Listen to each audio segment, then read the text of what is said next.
من الشيطان الرجيم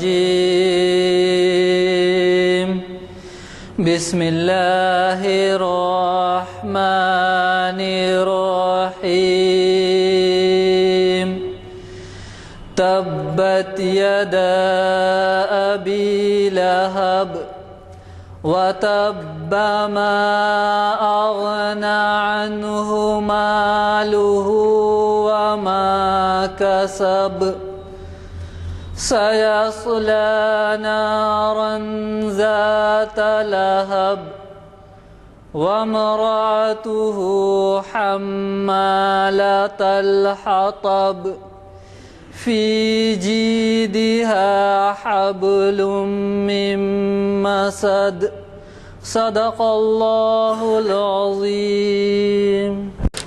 حضرات، جیسے کہ آپ واقف ہیں، آج اعلامیہ نمبر 419 کا چوتھا آئٹم شریعت انفارمیشن سروس کی 432ویں نشست، جس کو جناب حامد محمد خان صاحب سیرت کا پیغام کے عنوان سے ہمیں مخاطب کر رہے ہیں، یہ مجلس، یہ محفل کانفرنس ہال جامع مسجد عالیہ گن فاؤنڈری کے میں منعقد ہو رہی ہے، اور ابھی آپ نے خوشیلان قاری تبارک حسین صاحب کی قراءت سماعت فرمائی۔ اب میں جناب حامد محمد خان صاحب کو دعوت خطاب دیتا ہوں۔ یہ انہی کا دیا ہوا عنوان ہے۔ جیسے کہ آپ واقف ہیں، ربیع الاول کا مہینہ ولادت سرکار صلی اللہ علیہ وسلم کا ہے، اور اس سلسلے میں کئی ایسے محافل ہو رہے ہیں، اور اسی سے کو پیش نظر رکھتے ہوئے آپ نے یہ ہمیں عنوان دیا ہے۔ جناب حامد محمد خان صاحب۔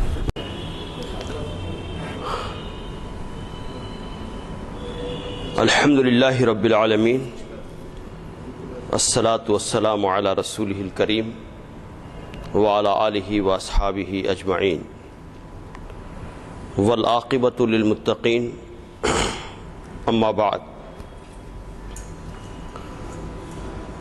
فقال اللہ تعالی فی قرآن المجید: اعوذ باللہ من الشیطان الرجیم، بسم اللہ الرحمن الرحیم،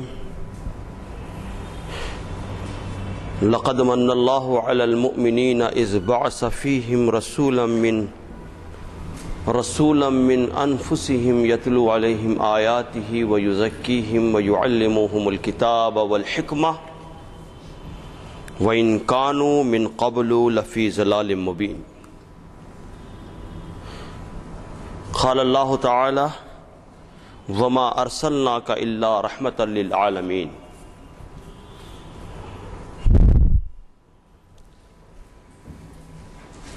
قال اللہ تعالی: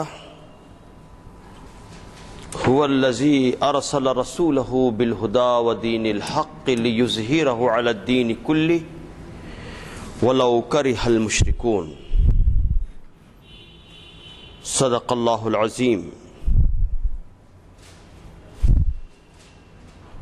بلغ العلا بکمالہ،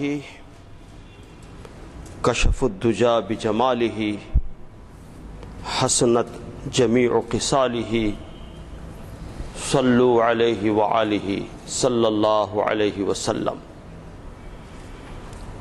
وہ اپنے کمال میں انتہائی بلندی تک پہنچ گئے، ان کے جمال کی جگمگاہٹ سے سارے اندھیرے چھٹ گئے، ان کی ہر خصلت حسن کا پیکر بن گئی۔ ان پر اور ان کی آل پر درود بھیجو صلی اللہ علیہ وسلم۔ وہ دانائے سبل مولائے کل ختم الرسل، جس نے غبار راہ کو بخشا فروغ وادی سینہ، نگاہ عشق و مستی میں وہی اول وہی آخر، وہی قرآن، وہی فرقان، وہی یاسین، وہی طٰہٰ صلی اللہ علیہ وسلم۔ محترم غلام یزدانی صاحب روح رواں محافل تاریخ اسلام اقبال شناسی شریعت انفارمیشن سروس جناب نانک سنگھ نشتر صاحب اور قابل احترام بزرگوں، عزیز نوجوان دوستوں،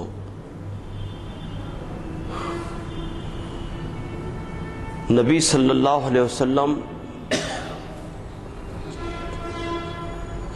کی پوری زندگی اس میں پیغام ہے۔ زندگی کے ہر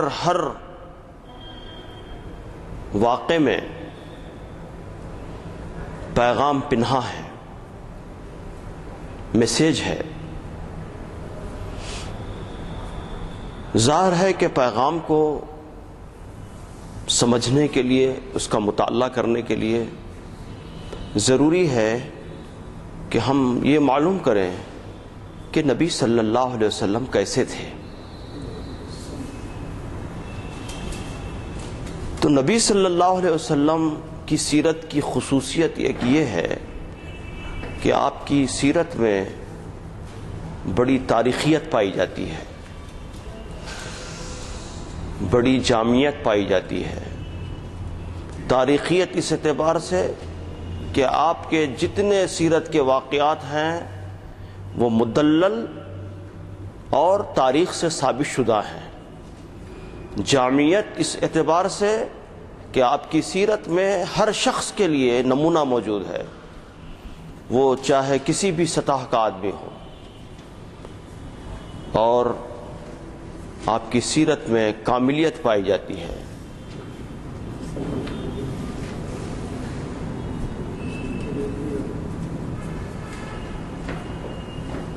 تو آپ صلی اللہ علیہ وسلم کی سیرت کی خصوصیت یہ ہے کہ آپ کی سیرت کو آپ کے انتہائی قریب ترین لوگوں نے بیان کیا۔ عام طور پر دنیا میں جو مختلف قسم کی شخصیتیں گزری ہیں، بیشتر شخصیتوں کے سلسلے میں یہ کہا جا سکتا ہے اور ہم پڑھ سکتے ہیں کہ ان کے دنیا سے گزر جانے کے بعد، دنیا سے پردہ فرمانے کے بعد کئی سالوں بعض لوگوں کی شخصیتوں کی تاریخ اور ان کے واقعات تو کئی صدیوں کے بعد میں لکھے گئے۔ تو تاریخیت اس کے اندر نہیں پائی جاتی، تخیلات، خیالات اور اس کے اندر ابہام پایا جاتا ہے۔ لیکن آپ صلی اللہ علیہ وسلم کی سیرت کی خصوصیت یہ ہے کہ آپ صلی اللہ علیہ وسلم کی سیرت کو آپ کے قریب ترین لوگوں نے بیان کیا۔ چنانچہ ایسے ہی قریب ترین لوگوں میں سے ایک صحابی رسول ہیں جو نبی صلی اللہ علیہ وسلم کی صحبت میں اور آپ کی خدمت میں بہت کم عمری سے آپ نے خدمت گزاری کا فریضہ انجام دیا۔ ان میں سے حضرت انس بن مالک رضی اللہ تعالیٰ عنہ ہیں۔ جب مالک کا انتقال ہوا تو حضرت انس کی والدہ محترمہ نے اس بچے کو نبی صلی اللہ علیہ وسلم کی خدمت میں پیش کیا اور کہا کہ اللہ کے رسول صلی اللہ علیہ وسلم آپ اس بچے کو اپنی خدمت میں رکھیے، وہ آپ کی خدمت کرے گا۔ تو نبی صلی اللہ علیہ وسلم نے اس بچے کو اپنی خدمت میں رکھ لیا۔ تو وہ بچہ بڑا ہوا، لیل و نہار آپ کے ساتھ رہا، شب و روز آپ کے ساتھ رہا، آپ کے خلوت میں، آپ کے جلوت میں آپ صلی اللہ علیہ وسلم کی خدمت گزاری کرتا رہا۔ تو اس بچے سے لوگوں نے پوچھا جب بڑا ہوا تو نبی صلی اللہ علیہ وسلم کیسے تھے آپ بتائیے؟ تو انہوں نے کہا کان نبی صلی اللہ علیہ وسلم احسن الناس واجود الناس واشجع الناس۔ آپ صلی اللہ علیہ وسلم سارے انسانوں میں سب سے زیادہ خوبرو اور خوبصورت تھے۔ حضرت ہند بن ابی حالہ فرماتے ہیں کہ نبی صلی اللہ علیہ وسلم کا چہرے انور 14ویں رات کے چاند سے بھی کہیں زیادہ چمکدار تھا۔ حضرت برا بن غازب بہت مشہور صحابی ہیں رضی اللہ تعالیٰ عنہ، فرماتے ہیں کہ کسی نے پوچھا کہ کیا نبی صلی اللہ علیہ وسلم کا چہرہ چمک میں تلوار کی طرح چمکدار تھا؟ تو آپ نے فرمایا کہ نہیں، 14ویں رات کی چاند کی طرح چمکدار تھا۔ ایک ضعیف صحابیہ، ضعیفہ تھیں، بوڑھی تھیں، ان سے بچوں نے پوچھا ربیہ بنت موعز رضی اللہ تعالی عنہا سے، اماں جان ہمیں یہ بتائیے کہ نبی صلی اللہ علیہ وسلم کیسے تھے؟ تو انہوں نے بتایا کہ بیٹا اگر تم نبی صلی اللہ علیہ وسلم کو دیکھتے تو دیکھتے ہی رہ جاتے ہیں، ایسا معلوم ہوتا کہ آفتاب نکل آیا ہے، ایسا معلوم ہوتا کہ آفتاب نکل آیا ہے۔ نبی صلی اللہ علیہ وسلم ایک موقع پر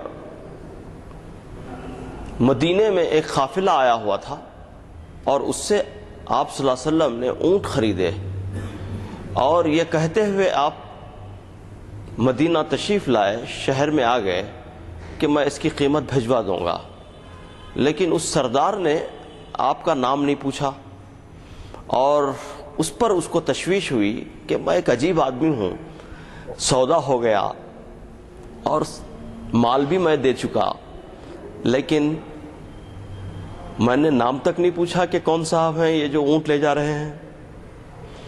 تو اس تشویش میں وہ ادھر ادھر ٹہل رہا تھا، تو اس کی بیوی جو اونٹ پر بیٹھی ہوئی تھی، سردار کی اس تشویش کو اس نے محسوس کر لیا، ٹال لیا، اور اس نے پوچھا کیا بات ہے کہ تم بہت پریشان معلوم ہو رہے ہو، بڑی تشویش میں مبتلا ہو؟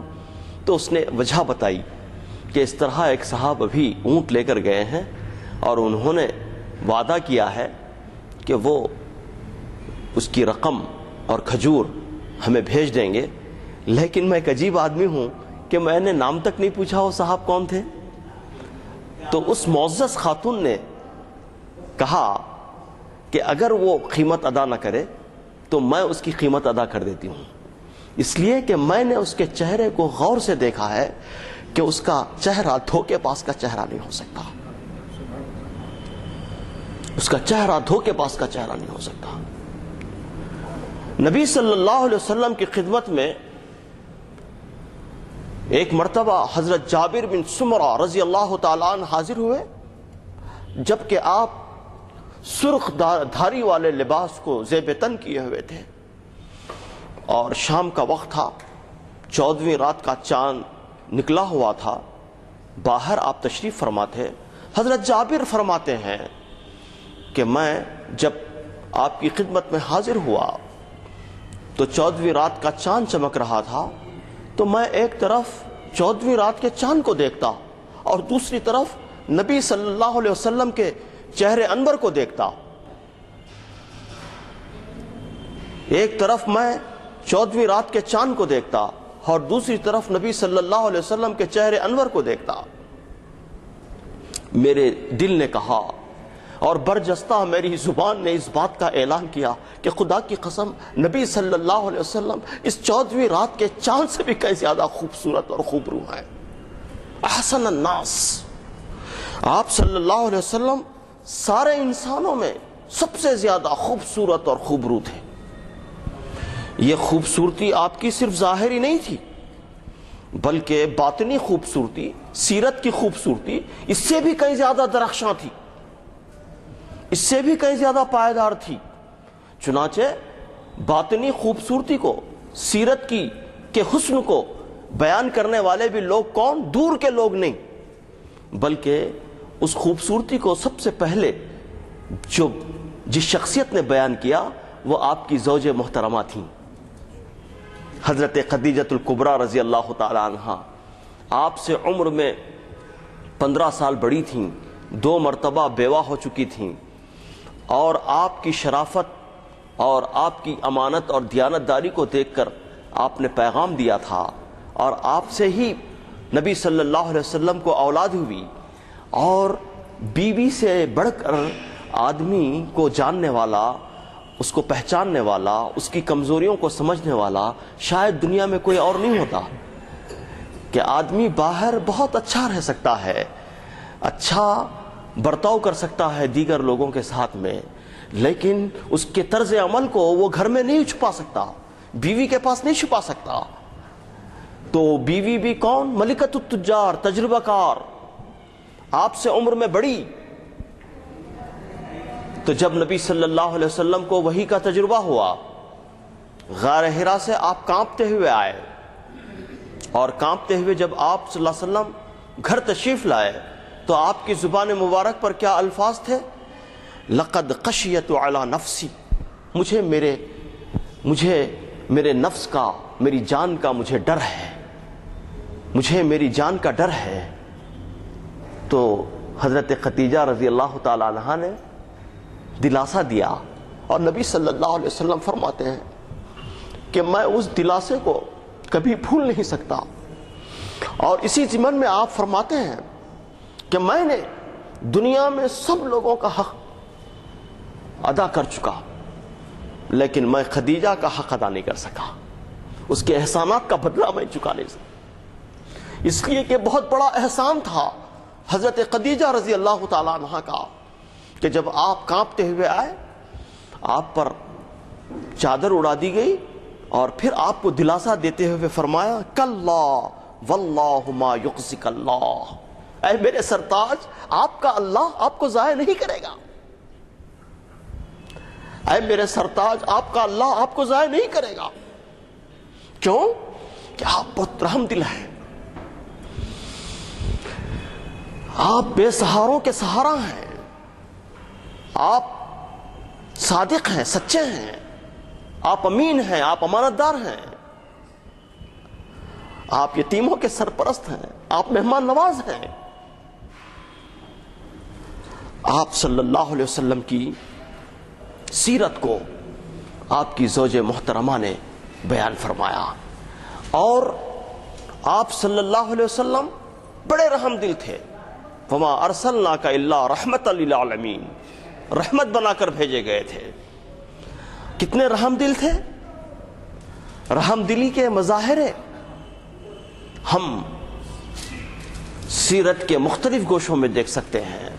ایک مرتبہ ایک بدو مسجد میں آیا، اور اس نے مسجد میں فراغت حاصل کی، پیشاب کیا. لوگ اسے روکنے کے لیے دوڑنے لگے، تو آپ صلی اللہ علیہ وسلم نے اشارے سے منع فرمایا، اسے پوری طرح فارغ ہونے دو. وہ پوری طرح جب فارغ ہو گیا تو آپ صلی اللہ علیہ وسلم نے لوگوں سے کہا، فرمایا کہ پانی لے آؤ ڈول میں، اور آپ نے اپنے دست مبارک سے اسے صاف کیا. اور پھر اس کے بعد بڑی ہمدردی کے ساتھ، بڑی دل سوزی کے ساتھ اس بدو سے آپ نے فرمایا کہ بھائی، مسجد پاک جگہ ہوتی ہے، یہاں پر رفع حاجت نہیں کی جاتی، پیشاب نہیں کیا جاتا. آپ صلی اللہ علیہ وسلم بڑے رحم دل تھے. اور کتنے رحم دل تھے. مکے میں بارش نہیں ہوئی، قحط کا عالم ہوا. جب آپ مدینہ تشریف لے گئے تھے، اور آپ صلی اللہ علیہ وسلم نے مکے کے لوگوں کے لیے مدینہ سے ریلیف روانہ فرمایا. کن لوگوں کے لیے ریلیف بھیجا؟ ان لوگوں کے لیے جن لوگوں نے آپ کی زندگی کو تنگ کر دیا تھا، آپ کے وطن عزیز میں آپ کو رہنے نہیں دیا تھا، آپ کے جان کے دشمن تھے. ان لوگوں کے لیے ریلیف بھیجا. اور اسی اسنا میں نبی صلی اللہ علیہ وسلم کی خدمت میں ابو سفیان آئے، اور ابو سفیان نے آ کر نبی صلی اللہ علیہ وسلم سے درخواست کی کہ اے محمد صلی اللہ علیہ وسلم، آپ کی قوم پیاسی ہے، دانے دانے کو ترس رہی ہے، آپ بارش کے لیے دعا فرمائیے. تو آپ صلی اللہ علیہ وسلم نے ہاتھ اٹھا کر دعا کی. اور ابو سفیان کے مکہ پہنچنے سے پہلے مکے میں بارش ہوئی، لہلہا اٹھا مکہ. نبی صلی اللہ علیہ وسلم کا یہ رحم خاص طور پر غلاموں کے لیے، ڈپریوڈ، ڈپریسڈ طبقات کے لیے، دبے اور کچلے ہوئے لوگوں کے لیے، دبے ہوئے کچلے ہوئے انٹچبل قسم کے لوگوں کے لیے آپ کا یہ رحم اور بھی بڑھ جاتا، جوش مارتا۔ غلام کون تھے اس زمانے میں؟ ہم آسانی کے ساتھ اس کا تصور آج کے اس متمدن دور میں نہیں کر سکتے۔ اگر گہرائی کے ساتھ مطالعہ کریں تو معلوم ہوگا کہ غلامی کا جو دور تھا اور غلاموں کی جو حیثیت تھی وہ حیثیت انسانوں کی نہیں تھی اس زمانے میں۔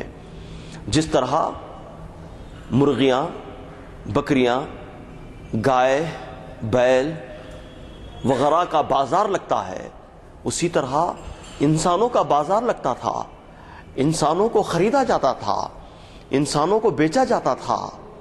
جو زیادہ طاقتور ہوتا، قوت والا ہوتا، اس کے لیے زیادہ قیمت تھی، جو کم طاقتور ہوتا اس کے لیے کم قیمت تھی۔ انسان خریدے اور بیچے جاتے، ان کی کوئی رائے نہیں تھی، ان کی کوئی شخصیت نہیں تھی، بلکہ یہ بحثیں چل رہی تھیں کہ آیا غلاموں میں روح بھی ہوتی ہے کہ نہیں۔ یہ وہ زمانہ تھا، اس زمانے میں نبی صلی اللہ علیہ وسلم غلاموں کے لیے، کمزور طبقات کے لیے نجات دہندہ بن کر اٹھے۔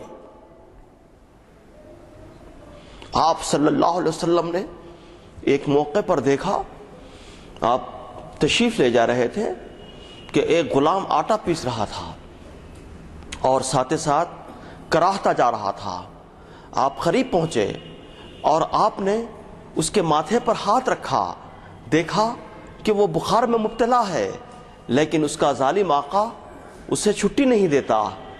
آپ صلی اللہ علیہ وسلم نے بڑی ہمدردی کے ساتھ اس سے فرمایا کہ بھائی آپ لیٹ جائیے، یہ آٹا میں پیس دیتا ہوں۔ آپ صلی اللہ علیہ وسلم نے اپنے دست مبارک سے وہ پورا آٹا پیس دیا اور پھر فرمایا کہ جب کبھی آٹا پیسنے کی ضرورت پیش آئے تو محمد کو یاد کر لیا کرو صلی اللہ علیہ وسلم۔ آپ صلی اللہ علیہ وسلم نے دیکھا کہ ایک بوڑھا ضعیف غلام دور سے گھڑے میں پانی لا رہا ہے۔ جب وہ آ رہا ہے تو اس کے پیر لڑکھڑا رہے ہیں، وہ گرنے کو ہے۔ نبی صلی اللہ علیہ وسلم کا دل دہل گیا، آپ کے آنکھوں میں آنسو آ گئے اور آپ نے اس سے فرمایا کہ چچا جان آپ یہاں بیٹھ جائیے، اور آپ نے اپنے سر پر گھڑا اٹھا لیا اور سارا پانی سینچ دیا، درختوں کو پانی دیا، اور پھر فرمایا کہ بھائی جب کبھی کوئی سخت کام کرنے کی ضرورت پیش آئے تو محمد کو یاد کر لیا کرو صلی اللہ علیہ وسلم۔ حضرت ابو مسعود انصاری رضی اللہ تعالیٰ عنہ کسی بات پر اپنے غلام کو پیٹ رہے تھے تو آپ صلی اللہ علیہ وسلم کا ادھر سے گزر ہوا تو آپ صلی اللہ علیہ وسلم نے آواز دی کہ اے ابو مسعود انصاری، اس غلام پر جو تم کو قدرت حاصل ہے اس سے بڑھ کر قدرت خدا کی تم پر ہے۔ یہ کہنا ہی تھا کہ حضرت ابو مسعود انصاری رضی اللہ تعالیٰ عنہ کانپ اٹھے، لرزہ طاری ہو گیا، اور آپ نے سنبھل کر اعلان کیا کہ اللہ کے رسول صلی اللہ علیہ وسلم میں اس غلام کو اللہ کے راہ میں آزاد کرتا ہوں۔ تو آپ صلی اللہ علیہ وسلم نے فرمایا کہ اے ابو مسعود اگر تم ایسا نہ کرتے تو تمہیں جہنم کی آگ چھو لیتی، تمہیں جہنم کی آگ چھو لیتی۔ دوستو، یہ واقعات نہیں ہیں، یہ کہانیاں نہیں ہیں، ان تمام سیرت کے تمام واقعات میں پیغام ہے، پیغام ہے۔ سیرت کا مطالعہ کرنے والوں کے لیے بھی پیغام ہے، اور پھر ان لوگوں کے لیے بھی لمحے فکر ہے جو مختلف قسم کی کتابیں لکھتے ہیں۔ ہر 5 اور 10 سال میں ایک مرتبہ سیرت نبی صلی اللہ علیہ وسلم پر نئے اسٹائل کے ساتھ، نئے اسلوب میں کتابیں آنے کی ضرورت ہے۔ کاش امت مسلمہ اس پیغام کو سمجھتی، کاش امت مسلمہ اس پیغام کو پیغام سمجھتی، ان کو کہانیاں نہیں سمجھتی۔ امت مسلمہ کے جو معزز لوگ ہیں، میں بڑی معذرت کے ساتھ کہتا ہوں کہ انہوں نے کہانیاں سنا سنا کر ملت کو سلا دیا ہے، قوم کو سلا دیا ہے، کہانیوں کے طور پر اس کو بیان کرتے ہیں۔ یہ کہانیاں نہیں ہیں، اس میں پیغام ہے۔ کیا پیغام ہے؟ کہ جو پسماندہ لوگ ہیں، پچھڑے ہوئے لوگ ہیں، جن کو آج بھی لوگ انسان نہیں سمجھتے، آج بھی وہ لوگ اچھوت ہیں، کانسٹیٹیوشنل گارنٹیز کے باوجود، دستوری تمام تحفظات کے باوجود، وہ لوگ آج بھی اعلیٰ ذات کے لوگوں کے برابر اس ملک میں 65 سال کے آزاد ملک کے اندر برابر نہیں ہو سکے۔ آج بھی ان کی آبادیاں، ان کی بستیاں گاؤں سے باہر آباد ہیں۔ آج بھی آپ چلیے میرے ساتھ، میں آپ کو بتاتا ہوں، صرف 50-60 کلومیٹر دور پر حیدرآباد سے میں نے اپنے آنکھوں سے دیکھا، ہوٹلوں میں علیحدہ گلاسز، ہوٹلوں میں علیحدہ پلیٹس رکھے ہوئے رہتے ہیں ان لوگوں کے لیے، اعلیٰ ذات کے لوگوں کے لیے الگ گلاس اور ادنا ذات کے لوگوں کے لیے الگ گلاس موجود ہے۔ اور کئی دیہات راجستھان میں آج بھی ایسے ہیں کہ اگر کوئی دلت گاؤں میں آتا ہے تو اسے اپنے پیچھے ایک جھاڑو لٹکانی پڑتی ہے۔ کیوں؟ کہ وہ جو چلتا ہے تو وہ زمین گندی ہو جاتی ہے۔ ظاہر ہے کہ اس کی گندی کی ہوئی زمین کو دوسرا کیسے جھاڑ سکتا ہے؟ وہی جھاڑے، لہذا وہ جھاڑو پیچھے کی جھاڑتے رہتی ہے۔ کیا یہ باتیں اور یہ پیغام نبی صلی اللہ علیہ وسلم کا؟ آپ بتائیے کہ اسی لیے حضرت عمار آئے، حضرت بلال حبشی آئے، حضرت سمیہ آئیں، نبی صلی اللہ علیہ وسلم کے ارد و گرد جو لوگ جمع ہوئے وہ رئیس بعد میں آئے، لیکن جو لوگ جمع ہوئے وہ کمزور لوگ تھے، ناتواں لوگ تھے، سماج کے کچلے ہوئے دبے ہوئے لوگ تھے، اور نبی صلی اللہ علیہ وسلم ان کے نجات دہندہ بن کر اٹھے۔ شیبہ، ربیعہ، ابو جہل، ابو سفیان، یہ لوگ کہتے ہیں کہ اے محمد صلی اللہ علیہ وسلم، ان کنگلوں کو تم اپنے قریب سے نکالو، نعوذ باللہ، ہم تمہارے قریب بیٹھیں گے، ہم تمہاری محفلوں میں بیٹھیں گے، ان کو نکالو۔ لیکن نبی صلی اللہ علیہ وسلم نے ان کو جو مقام عطا کیا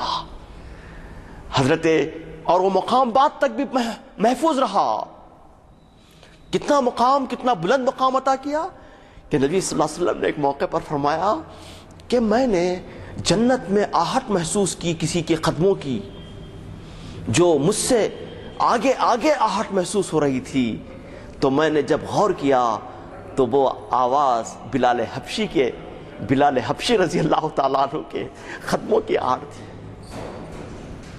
جب حضرت عمر رضی اللہ تعالیٰ عنہ کے زمانے میں بڑے بڑے قریش کے سردار انتظار میں بیٹھے ہوئے ہیں، خلافت کا دور ہے، لیکن جیسے ہی بلال حبشی رضی اللہ تعالیٰ عنہ آپ کی خدمت میں حاضر ہوئے، حضرت عمر کے دربار میں آئے، تو حضرت عمر اٹھ کر آئے، اپنی چادر بچھائی اور تفضل یا سیدنا، آئیے سید، آپ آئیے۔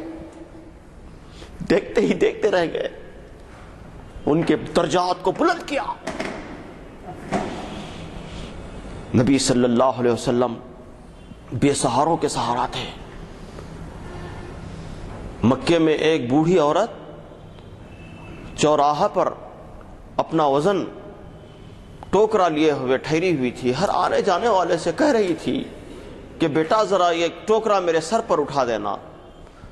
جس معاشرے کے اندر مغراپن ہوتا ہے، گھاٹاپن ہوتا ہے، جو معاشرہ بہت مغرا ہو جاتا ہے، اپنے آپ میں مغرور ہو جاتا ہے، وہ اسی طرح کا معاشرہ ہوتا ہے۔ کوئی اس بڑھیا کی بات نہیں سن رہا تھا، اچانک ادھر سے ایک شخص کا گزر ہوا، اس نے پوچھا کہ مائی بوڑھی ماں تم کدھر جا رہی ہو؟ یہ ٹوکرا میں اٹھا لوں اپنے سر پر؟ اپنے سر پر اٹھا لیا اور چلتے چلتے پوچھا کہ بوڑھی ماں آپ اس عمر میں کہاں جا رہی ہو؟ تو اس نے سارا واقعہ بتایا، سارا ماجرا بتایا. اس نے بتایا کہ بیٹا سنا ہے کہ محمد نامی کوئی شخص پیدا ہوا ہے یہاں پر، اور وہ ہمارے بتوں کو برا بھلا کہتا ہے، ہمیں بددین کر رہا ہے. میں یہ چاہتی ہوں کہ ضعیفی کے اس زمانے میں میں کہیں دین نہ بدل دوں اپنا، لہٰذا اطمینان کے ساتھ میں بتوں کی پوجا کرنے کے لیے جا رہی ہوں اپنے، تاکہ میں اطمینان کے ساتھ مر سکوں اور دین میرا بدل نہ جائے، اس لیے میں جا رہی ہوں. منزل آئی تو کہا بیٹا یہاں اتار دینا یہ ٹوکرا. اتار کر جا رہے ہیں تو اچانک بوڑھیا نے کہا ارے میں کیسی بھلکڑ بوڑھی ہوں، بڑھاپے کی وجہ سے میں بڑی بھلکڑ بن گئی ہوں. میں نے تو پوچھا تک نہیں کہ بیٹا تیرا نام کیا ہے، تو کس کا لال ہے، تیرا نام کیا ہے، تو کس کا لال ہے بیٹے؟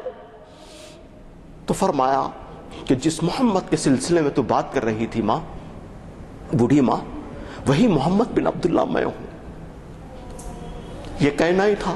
اس بوڑھی نے کہا کہ خدا کی قسم اگر تم محمد بن عبداللہ ہو تو لاؤ ہاتھ آگے بڑھاؤ، میں ابھی تمہارا کلمہ پڑھتی ہوں، کلمہ لا الہ الا اللہ محمد رسول.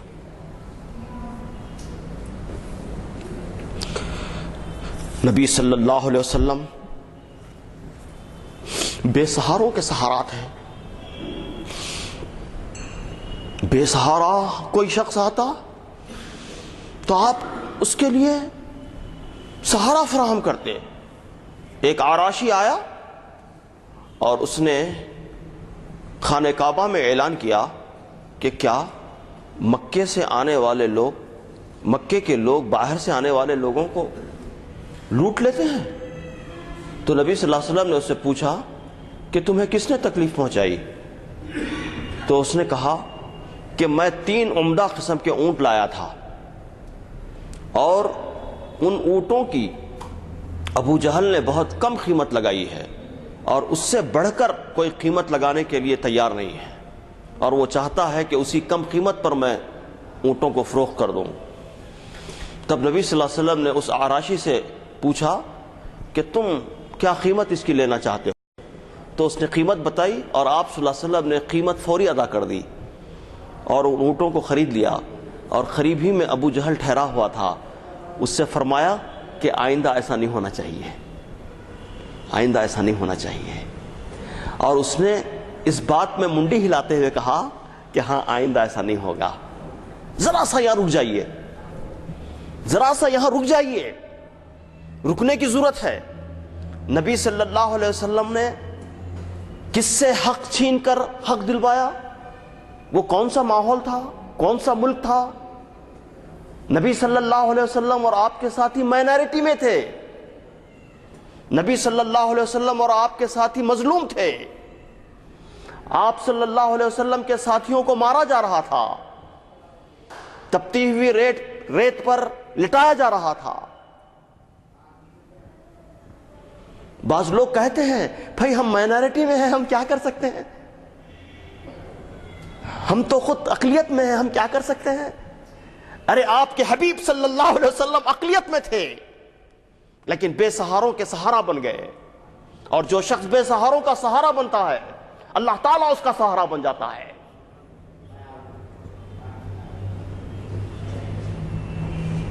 کیا یہ قصہ ہے، یہ کہانی ہے، یہ سیرت کے اس واقعے میں کوئی پیغام ہے؟ اور خاص طور پر اس کانٹمپرری ورلڈ میں، خاص طور پر انڈین کانٹیسٹ میں کوئی پیغام ہے؟ اگر ہے تو اس کو کیوں عام نہیں کرتے؟ ہے تو اس پر عمل کیوں نہیں کرتے؟ سب لوگ نہیں تو کم از کم کچھ لوگ تو کریں.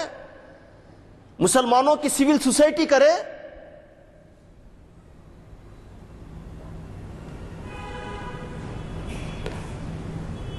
ایک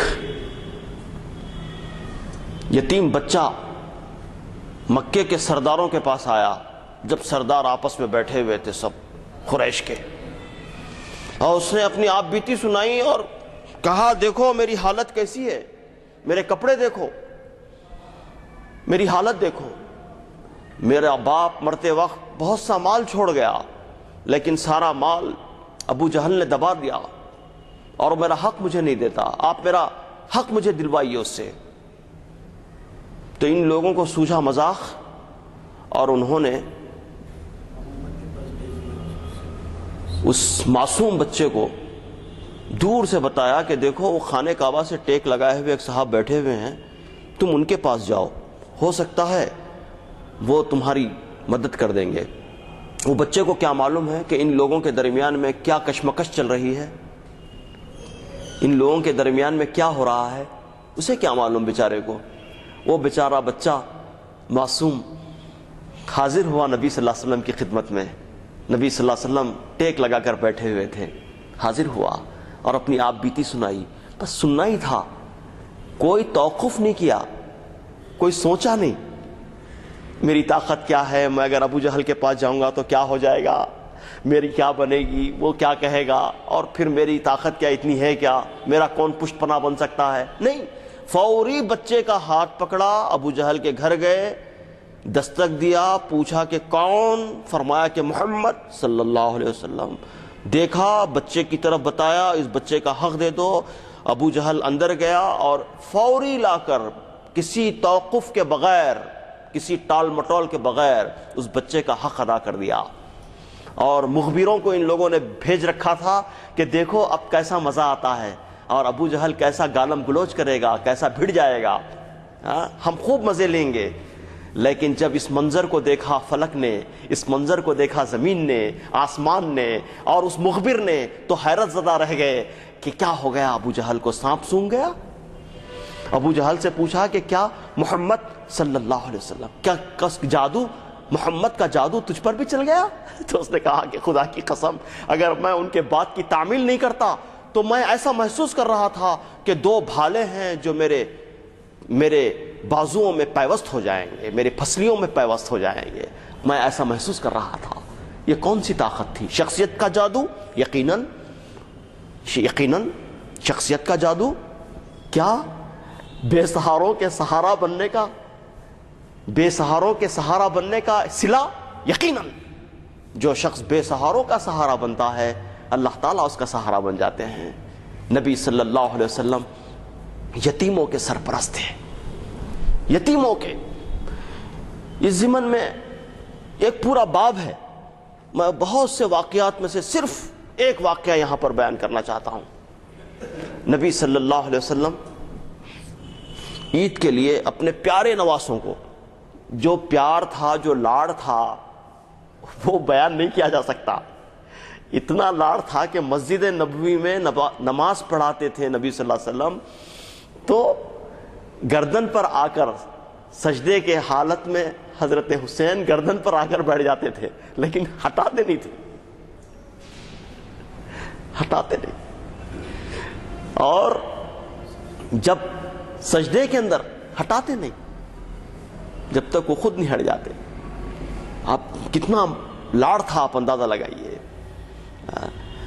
ایک مرتبہ آپ سوار بن گئے، حضرت حسین، اور یہ گھوڑا بن گئے نبی صلی اللہ علیہ وسلم۔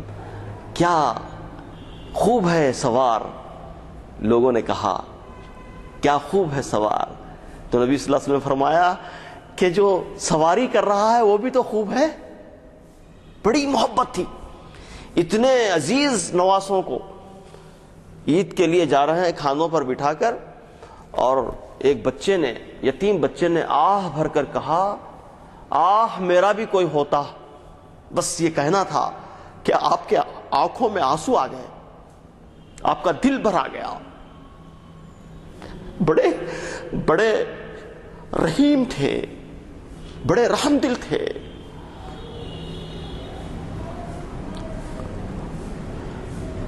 تو آپ نے اس بچے کو اپنے گلے سے لگایا، سینے سے لگایا، بچے کے سر پر ہاتھ رکھا شفقت کا، اور پھر فرمایا کہ جو کوئی شخص کسی یتیم کے سر پر ہاتھ پھیرتا ہے محبت اور شفقت کے ساتھ، تو اللہ تعالی اس کے نام اعمال میں اتنی نیکیاں لکھ دیتے ہیں جتنے کہ اس بچے کے سر کے بال اس کے ہاتھ کو لگتے ہیں۔ صرف آپ نے ارشاد فرما کر چھوڑ نہیں دیا، بلکہ دنیا کو عمل کر کر بتایا۔ اس بچے کو لے گئے، نہلایا، دہلایا، کپڑے پہنایا، اچھا کھانا کھلایا عمدہ، اور پھر پوچھا بیٹے کیا تم اس بات کو پسند نہیں کرو گے کہ محمد تمہارا باپ ہو جائے اور عائشہ تمہاری ماں ہو جائے؟ وہ بچہ زارو خطا رونے لگا۔ نبی صلی اللہ علیہ وسلم یتیموں کے سرپرست تھے۔ نبی صلی اللہ علیہ وسلم ہمیشہ سچ بولتے تھے۔ ابو سفیان شام گئے تو شام کے بادشاہ نے نبی صلی اللہ علیہ وسلم کے سلسلے میں، کیونکہ اطلاع وہاں تک پہنچ گئی تھی، شام کے بادشاہ نے ابو سفیان سے پوچھا ان کے حالات کیسے ہیں جنہوں نے نبوت کا دعویٰ کیا ہے۔ حالات دریافت کیے اور تمام چیزیں تفصیلات بیان کی۔ اس کے بعد شام کے بادشاہ نے پوچھا کہ کیا کبھی اس شخص سے جس نے نبوت کا دعویٰ کیا ہے کبھی قوم کو جھوٹ کا تجربہ ہوا، تمہیں جھوٹ کا تجربہ ہوا؟ تو ابو سفیان نے بردستہ طور پر کہا نہیں، پوری قوم میں وہ صادق اور امین کے نام سے مشہور ہیں، ہر شخص ان کے پاس امانتیں رکھتا ہے، صادق ہے، وہ امین ہے۔ ابو جہل آخری وقت تک کہتا رہا کہ اے محمد صلی اللہ علیہ وسلم میں تمہیں جھوٹا نہیں کہہ سکتا، ہاں جو چیز تم پر نازل ہو رہی ہے اس کو میں نہیں مانتا، ضد ہے اس کی، لیکن میں تم کو جھوٹا نہیں کہہ سکتا۔ اور جب اعلان وحی کرنے کا، دعوت عام، اعلان عام کرنے کا، دعوت کا موقع آیا تو آپ نے کوہ صفا پر ٹھہر کر لوگوں سے پوچھا کہ میں کون ہوں؟ لوگوں نے بتایا کہ آپ محمد بن عبداللہ ہیں، آپ فلاں ہیں، فلاں ہیں، آپ صادق ہیں، آپ امین ہیں، آپ جو کچھ بھی بات کہیں گے ہم اس کو مان لیں گے، ہم تسلیم کر لیں گے، کیونکہ آپ سے کبھی جھوٹ کا تجربہ نہیں ہوا، آپ صادق اور امین ہیں۔ تو معلوم یہ ہوا کہ آپ صلی اللہ علیہ وسلم نے اپنی شخصیت کو پہلے منوایا۔ تو احسن الناس میں جو آپ کا ظاہری حسن تھا اس سے بھی کہیں زیادہ درخشاں آپ کا باطنی حسن تھا۔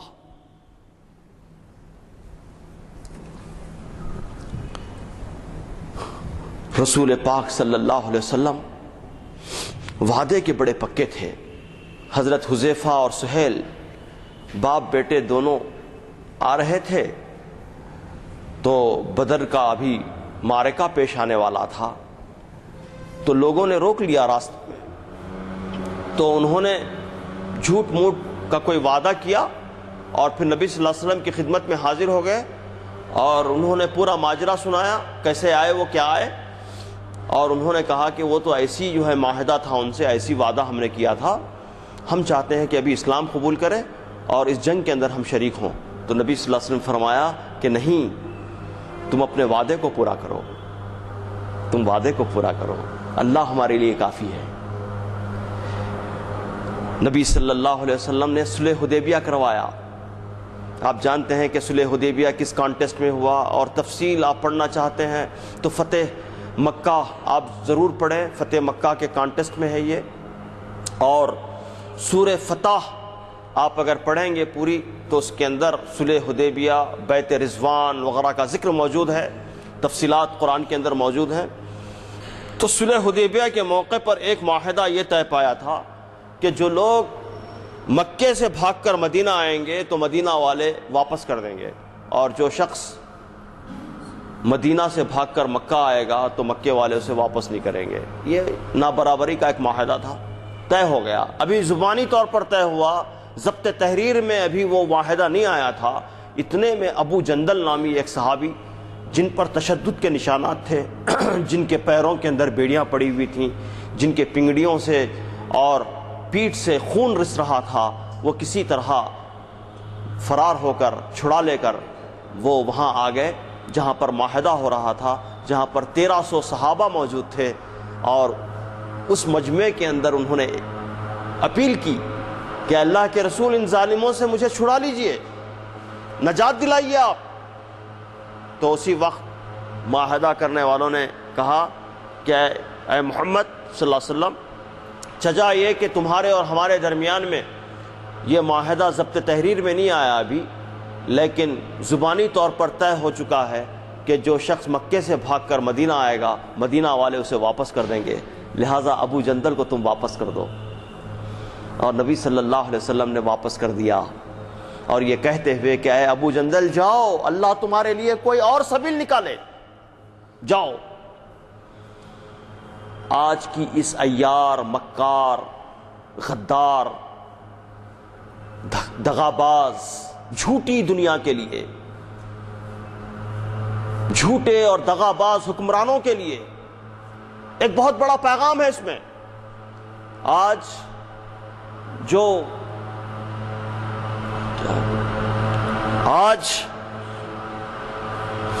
ڈپلومیسی ہے اور جو ڈپلومیٹس ہوتے ہیں وہ انڈین فورن سروسز پڑھے ہوئے لوگ ہوتے ہیں، بڑے ماہر لوگ ہوتے ہیں۔ ان لوگوں کے ذریعے سے ہی ممالک اور ممالک کے درمیان میں معاہدے طے ہوتے ہیں۔ اور یہ لوگ کیا کرتے ہیں، یہ ڈپلومیٹس کیا کرتے ہیں، معاہدہ طے ہونے سے پہلے معاہدہ کیسے توڑا جائے پہلے اس کو طے کرتے ہیں، معاہدے پر کیسے عمل کیا جائے اس کی اسٹریٹجی طے نہیں کرتے، بلکہ یہ اسٹریٹجی طے کرتے ہیں کہ معاہدہ طے ہونے سے پہلے معاہدہ کیسے توڑا جائے، اور یہ معاہدہ ہمارے اپنے حق میں کیسے لایا جائے۔ اسی کو دنیا نے ڈپلومیسی کا نام دیا ہے۔ اور جو آدمی جتنا زیادہ جھوٹا، عیار، دغاباز، بددیانت ہوگا اور جتنا وعدہ خلافی کرے گا، وہ بہت بڑا ڈپلومیٹ کہلاتا ہے دنیا کے اندر۔ بہت کسنجر وغیرہ کا نام لوگ لیتے ہیں آج بھی، بہت بڑا ڈپلومیٹ کہلاتا ہے۔ تو ان تمام لوگوں کے لیے ایک بہت بڑا پیغام ہے نبی صلی اللہ علیہ وسلم کے اس معاہدے میں، کہ نبی صلی اللہ علیہ وسلم بڑے امانت دار تھے۔ کتنے امانت دار تھے آپ، کئی واقعات ہیں امانت داری کے، لیکن ایک واقعہ کیونکہ وقت بہت کم ہے، کہ نبی صلی اللہ علیہ وسلم کو ہجرت کا حکم ہو گیا۔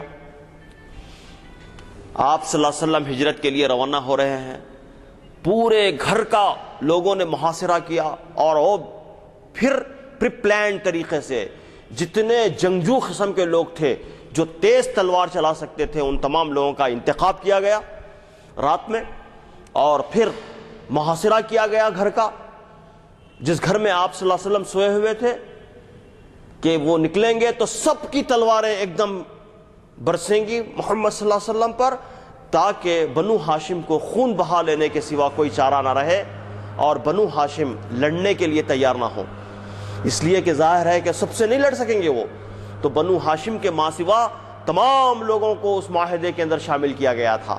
ایسا ڈینجر وقت، اور امانتیں ہیں، امانتیں کن کی ہیں رکھی ہوئی؟ دشمنوں کی امانتیں ہیں، سب مخالفین کی امانتیں ہیں۔ اور حضرت علی رضی اللہ تعالی عنہ سے نبی صلی اللہ علیہ وسلم فرماتے ہیں کہ علی تم بستر پر سو جاؤ، ہمارے جانے کا وقت ہو گیا ہے، حکم ہو گیا ہے جانے کا، اب ہم نکل رہے ہیں۔ اور جب صبح بستر پہ سے اٹھنا تو یہ فلاں فلاں فلاں فلاں کی امانتیں ہیں، یہ امانتیں انہیں لوٹا کر تم بعد میں ہجرت کرنا۔ تو حضرت علی رضی اللہ تعالیٰ عنہ اس بستر پر سو گئے، استراحت آپ نے فرمائی، اور صبح اٹھا، اور اٹھتے ہوئے آپ نے فرمایا حضرت علی نے کہ خدا کی قسم میں نے ایسی میٹھی نیند زندگی میں کبھی نہیں سویا۔ صبح ہوئی، سب لوگوں کی امانتیں لوٹا کر آپ رضی اللہ تعالیٰ عنہ نبی صلی اللہ علیہ وسلم کی خدمت میں حاضر ہوئے۔ بڑی طویل مسافت طے کرنے کے بعد تنہا آپ نے سفر کیا، گرد آلود ہیں، ابھی سفر مکمل نہیں ہوا، ابھی سفر سے آئے ہیں۔ سفر سے آنے کے بعد حضرت علی بھائی بھی ہیں، حضرت علی داماد بھی ہیں، یہ نہیں پوچھا کہ علی تم کیسے ہو، خیریت سے ہیں، تمہارا سفر کیسے گزرا، سفر کے دوران میں کوئی صعوبتیں اور کوئی مصیبتیں تو نہیں آئیں، کوئی چیز نہیں پوچھی۔ سب سے پہلے اگر کوئی بات آپ صلی اللہ علیہ وسلم نے پوچھی کہ علی تم نے وہ امانتیں ان لوگوں کو لوٹا دی، فلاں فلاں کی امانتیں ان کو واپس کر دیں؟ کیا بات ہے! امانت داری کا یہ تصور صرف 5 روپے رکھ کر 5 روپے واپس کرنے کا ہی نہیں ہے. امانت داری کا جو تصور قرآن میں ہے، شریعت میں ہے، سنت میں ہے، وہ بہت براڈ تصور ہے. ہماری صحت بھی امانت ہے، ہمارے بچے بھی امانت ہیں، ہماری صلاحیتیں بھی امانت ہیں. ہم کو جو کچھ دیا گیا ہے وہ سب اللہ کی امانتیں ہیں. ہماری صلاحیتیں امانتیں ہیں. اس کا صحیح استعمال کرنا، حقداروں کو پہنچانا، اس کے اندر حق تلفی نہیں کرنا، بڑا براڈ تصور ہے امانت کا.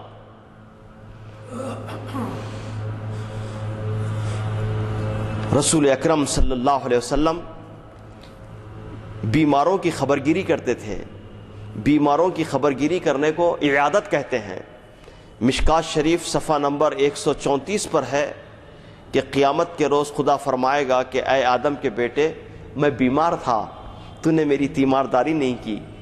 تو بندہ کہے گا کہ اے اللہ، آپ تو سارے کائنات کے رب، اور آپ کیسے بیمار ہو سکتے ہیں؟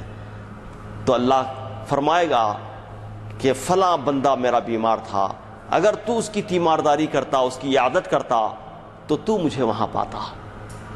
تو نبی صلی اللہ علیہ وسلم نے اتنی مصروفیت کے باوجود کئی لوگوں کی تاریخ کے اندر کئی لوگوں کے نام آئے ہیں جو آپ صلی اللہ علیہ وسلم بنفس نفیس آپ نے تیمارداری کی، عیادت کی. عیادت کے لیے آپ نے سفر فرمایا.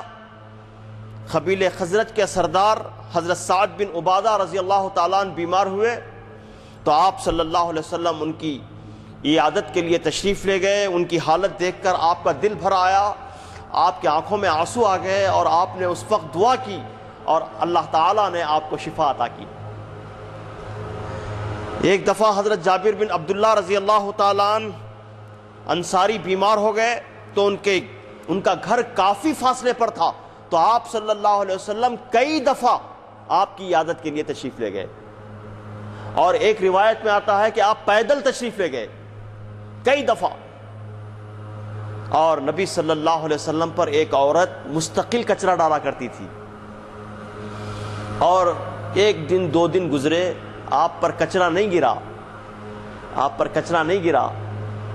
تو آپ نے لوگوں سے پوچھا کہ کیا بات ہے، کہ فلاں عورت کہاں گئی ہے، کچرا مجھ پر نہیں گرا ہے، کیا بات ہے؟ تو لوگوں نے بتایا کہ وہ بیمار ہے. اور نبی صلی اللہ علیہ وسلم کوئی تامل کیے بغیر، کوئی تاخیر کیے بغیر اس کی عیادت کے لیے بنفس نفیس تشریف لے گئے. اس کے سراہنے بیٹھ گئے. اس سے پوچھا کہ کیسی ہے آپ کی طبیعت؟ اس کے لیے دعا کی. اس کا اثر اتنا ہوا کہ وہ زار و خطار رونے لگی وہ عورت، اور اسی وقت اس نے اسلام قبول کر لیا.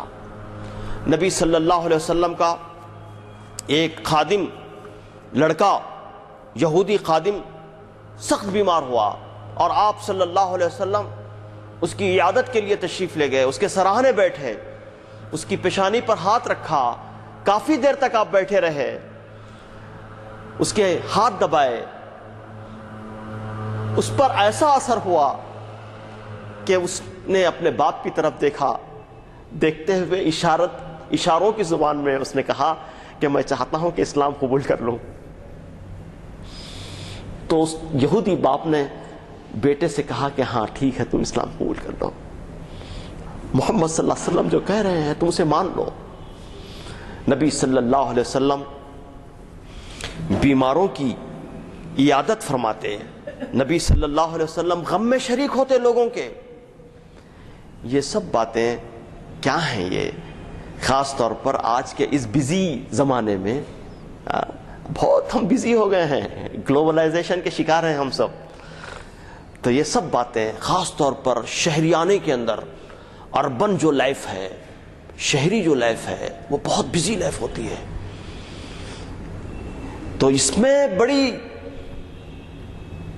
بڑا پیغام ہے، اس میں بڑی ہدایتیں ہیں. اس میں نبی صلی اللہ علیہ وسلم کئی لوگوں کی آپ نے پرسہ دینے کے لیے تشریف لے گئے. ایک لمبی فہرست ہے، اس کے اندر سے کم از کم 15-20 نام تو میرے پاس یہاں پر نوٹ ہیں کہ نبی صلی اللہ علیہ وسلم بنفس نفیس تشریف لے گئے.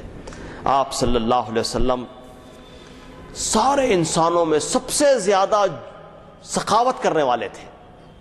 جود و سخاوت آپ صلی اللہ علیہ وسلم کا خاصہ تھا. اسی لیے حضرت انس نے فرمایا کہ وہ اجود الناس، آپ صلی اللہ علیہ وسلم سارے انسانوں میں سب سے زیادہ سخی اور داتا تھے. آپ سے بڑھ کر سخی و داتا ہم نے نہیں دیکھا. حضرت ابن عباس فرماتے ہیں کہ آپ صلی اللہ علیہ وسلم کی سخاوت خاص طور پر رمضان میں تیز بہتے ہوئے دریا سے بھی کہیں زیادہ تیز ہو جاتا آپ صلی اللہ علیہ وسلم کی سخاوت. اور حضرت ابن عباس فرماتے ہیں کہ نبی صلی اللہ علیہ وسلم نے زندگی تمام کسی کو مانگنے والے کو نہیں فرمایا، دیتے چلے گئے. ایک شخص نے آپ سے پوچھا کہ اللہ کے رسول یہ قمیض مجھے دے دیجئے. آپ صلی اللہ علیہ وسلم گھر میں تشریف لے گئے اور وہ قمیض بھجوا دیا اس کو. اس وقت تک آپ گھر سے باہر تشریف نہیں لا سکے تاکہ دوسری قمیض کا انتظام نہیں ہو گیا، اس لیے کہ اس قمیض کے سوا کوئی اور قمیض آپ کے پاس نہیں تھی. واجبت الناس، آپ صلی اللہ علیہ وسلم نے خالی سخاوت نہیں کی بلکہ سخیوں کی ایک بہت بڑی ٹیم کو تیار کیا. حضرت عبد الرحمن بن عوف رضی اللہ تعالیٰ عنہ سے فرمایا کہ عبد الرحمن، جب تمہارا حساب و کتاب ہوگا جنت میں داخل ہونے میں 500 سال تاخیر ہو جائے گی. پوچھا کہ کیوں؟ کہ اس لیے کہ تمہاری جو دولت ہے اس کا حساب ہونا ہے، حساب ہونے تک اتنی تاخیر ہو جائے گی. حضرت عبد الرحمن بن عوف گھر گئے اور جو کچھ تھا اس کو توڑ کر لوگوں میں تقسیم کر دیا، سونے کی کڈیاں تقسیم کر دی. نبی صلی اللہ علیہ وسلم کے پاس ایک شخص آیا اور اپنی ضرورت بیان کی. آپ کا ہاتھ تنگ تھا. آپ نے فرمایا کہ جاؤ میرا نام لو، عثمان سے مانگو، عثمان سے اپنا مطالبہ پیش کرو، اپنی ضرورت پیش کرو، وہ تمہاری ضرورت کی تکمیل کریں گے. حضرت عثمان بھی بہت ان کی حالت خراب تھی اور وہ ایک قافلے کے انتظار کے اندر تھے. تو جب سائل آیا تو انہوں نے کہا کہ میرے پاس بھی فی الوقت تو کچھ نہیں ہے لیکن ایک قافلہ آنے والا ہے، میں اس کا انتظار کر رہا ہوں. اے سائل، تم بھی انتظار کرو، میں بھی انتظار کروں گا. جب قافلہ قریب آیا، دھول دکھائی دی دور سے، تو حضرت عثمان رضی اللہ تعالیٰ عنہ نے اس سائل سے کہا کہ مبارک ہو کہ قافلہ آ گیا ہے، مبارک ہو قافلہ آ گیا ہے. اونٹ قریب آنے لگے تو حضرت عثمان رضی اللہ تعالیٰ عنہ نے اس سائل سے فرمایا تم جس اونٹ پر ہاتھ رکھو گے، جو سامان سے لدا ہوا اونٹ تھا، اور وہ کتنا سامان رہتا تھا اونٹ پہ کیا ہے، وہ اس کو کمپیئر کرنا بہت مشکل ہے، شاید میں نہیں کمپیئر کر پاؤں گا اس کو، لیکن میں ایک تصور کر سکتا ہوں کہ سامان سے بھری ہوئی ایک لیلینڈ گاڑی، سامان سے بھری ہوئی ایک لیلینڈ گاڑی، 5-6 ٹن والی گاڑی، اتنا سامان. تو آپ نے حضرت عثمان غنی نے اس سائل سے کہا کہ دیکھو تم جس اونٹ پر ہاتھ رکھو گے وہ اونٹ تمہارا ہو جائے گا. تو وہ بیچارے کو کیا معلوم ہے، وہ گیا اور ایک اونٹ پر ہاتھ رکھا تو نتیجتاً 10 اونٹ اٹھ کر کھڑے ہو گئے، اس لیے کہ وہ ایک اونٹ 10 اونٹوں کا سردار تھا. حضرت عثمان نے فرمایا کہ یہ 11 کے 11 تمہارے ہیں، اس کو لے جاؤ. اور وہ ہانک نہیں سک رہا تھا تو حضرت عثمان رضی اللہ تعالیٰ نے اس کو ہانکنے میں مدد دی. وَأَجْوَدَ النَّاسِ وَأَشْجَعَ النَّاسِ، نبی صلی اللہ علیہ وسلم سارے انسانوں میں سب سے زیادہ شجیع اور بہادر تھے. جب غار سور میں تھے آپ، دشمن بالکل قریب آ گیا تھا، آہٹ سنائی دے رہی تھی دشمن کی. آپ کے غار کے ساتھی حضرت ابوبکر صدیق نے فرمایا کہ اللہ کے رسول اب کیا ہوگا، پریشانی کے عالم میں فرمایا کہ اب کیا ہوگا. تو آپ صلی اللہ علیہ وسلم کی زبان مبارک سے نکلا لا تحزن ان اللہ معنا، ڈرو نہیں اے میرے رفیق، اے میرے غار کے ساتھی، ڈرو نہیں، اللہ ہمارے ساتھ ہے. اور یہ الفاظ اتنے اللہ کو پیارے محسوس ہوئے کہ سورہ توبہ کے اندر موجود ہے. یہ آیت سورہ توبہ میں یہ آیت موجود ہے، لا تحزن ان اللہ معنا. نبی صلی اللہ علیہ وسلم سارے انسانوں میں سب سے زیادہ شجیع اور بہادر تھے. اسی روایت کے کان نبی صلی اللہ علیہ وسلم احسن الناس واجود الناس واشجع الناس کے آخری حصے میں حضرت انس رضی اللہ تعالیٰ عنہ نے ایک واقعہ بیان کیا. اس واقعے پر ہم اپنی گفتگو ختم کرتے ہیں. واقعہ یہ بیان کیا کہ مدینہ اس زمانے میں کوئی قلعہ بند شہر نہیں تھا اور ہمیشہ سورشوں اور مختلف قسم کے حملوں کے اندیشے موجود تھے، اور نبی صلی اللہ علیہ وسلم کو ہم بڑی حفاظت میں رکھتے تھے اور ہم بھی ہتھیار بند سویا کرتے تھے۔ اگر تھوڑی دیر بھی نبی صلی اللہ علیہ وسلم آنکھوں سے اوجھل ہو جاتے تو ہم ان کو ڈھونڈنے کے لیے نکلتے، پریشان ہو جاتے۔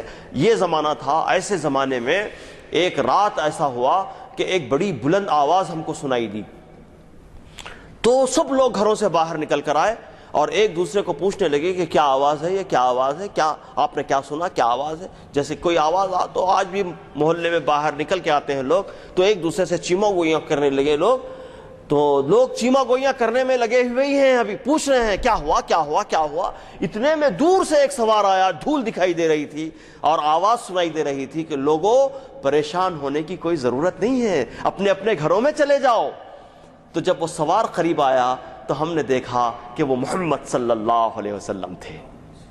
ابھی لوگ چیما گوئیاں کرنے میں لگے ہوئے ہیں اور نبی صلی اللہ علیہ وسلم وہاں تک چلے بھی گئے اور آپ نے اطلاع بھی لائی۔ آج کا کوئی لیڈر ہوتا، اگر کوئی ایسی آواز آئی، آج کا کوئی لیڈر ہوتا تو کیا کرتا؟ فیکٹ فائنڈنگ کمیٹی بٹھاتا، اس کے بعد میں اس کی اسکروٹنی ہوتی، اس کے بعد میں پریس کانفرنس بلاتا، ہاں، پھر اس کے بعد میں رپورٹ شائع ہوتی کہ صاحب یہ آواز ایسی تھی، فلاں تھی۔ قربان جائیے نبی صلی اللہ علیہ وسلم کی قیادت پر، کیسی شجیع اور بہادر قیادت تھی وہ۔ آپ صلی اللہ علیہ وسلم سارے انسانوں میں سب سے زیادہ شجیع اور بہادر۔ عام طور پر دینی پرسنالٹیز کے سلسلے میں، دینی شخصیتوں کے سلسلے میں یہ تصور پایا جاتا ہے، اور میرا بھی تصور تھا جب تک میں ان باتوں کا مطالعہ نہیں کیا، سیرت کے اس پہلو کا مطالعہ نہیں کیا کہ دینی پرسنالٹیز کیسے ہوتے ہیں، بہت گورے گھمٹے حور کی طرح سفید، دور کسی مسند پر بڑی گدی پر بیٹھے ہوئے، ہاتھ بھی نہیں ملا سکتے ان سے، ایسے نازک قسم کا کوئی آدمی، ایسی شخصیت کا مالک دینی پرسنالٹی کہلاتا ہے۔ لیکن قربان جائیے اس پرسنالٹی پر کہ جو بڑے بڑے پہلوانوں کے چھکے چھڑا دیے۔ رکانہ نامی ایک پہلوان تھا، اس نے کہا کہ ہم یہ سب نہیں جانتے، لا الہ الا اللہ کیا ہے، اللہ ایک ہے، دو ہے، یہ ہم سب سمجھتے ہیں، آپ ہم سے پنجہ آزمائی کیجئے، اور اگر آپ ہم کو ہرا دیتے ہیں، چت کر دیتے ہیں، تو ہم آپ کا کلمہ قبول کرنے کے لیے تیار ہیں۔ اور وہ اتنا مضبوط تھا وہ کہ اگر کچے چمڑے پر کھڑے ہو جاتا 10 لوگ مل کر اس کو ہلا نہیں سکتے تھے، ایسا مضبوط پہلوان تھا وہ۔ اور نبی صلی اللہ علیہ وسلم نے اس کو 3 مرتبہ چت کر دیا، 3 مرتبہ چت کر دیا، اس نے تھوڑی دیر میں اسلام قبول کیا، رکانہ رضی اللہ تعالیٰ عنہ بن گئے وہ۔ دوستو، نبی صلی اللہ علیہ وسلم کی سیرت کے اندر، خاص طور پر اس کانٹمپرری ورلڈ میں، خاص طور پر مائنارٹیز کے اندر ہونے کے باوجود بھی ہم لوگوں کے لیے بڑا سبق اور بڑا پیغام ہمارے لیے ہے۔ اگر ہم سمجھیں اور اس کو عمل کریں تو آپ یقین مانیے کہ یہ امت خیر حقیقی معنوں میں بنے گی، اور یہ امت ایک ناقابل تسخیر قوت بن کر ابھرے گی دنیا کے اندر۔ اللہ تعالیٰ سے دعا ہے کہ اللہ تعالیٰ ہمارے ساتھ خیر کا معاملہ فرمائے۔ وآخر دعوانا ان الحمد للہ رب العالمین۔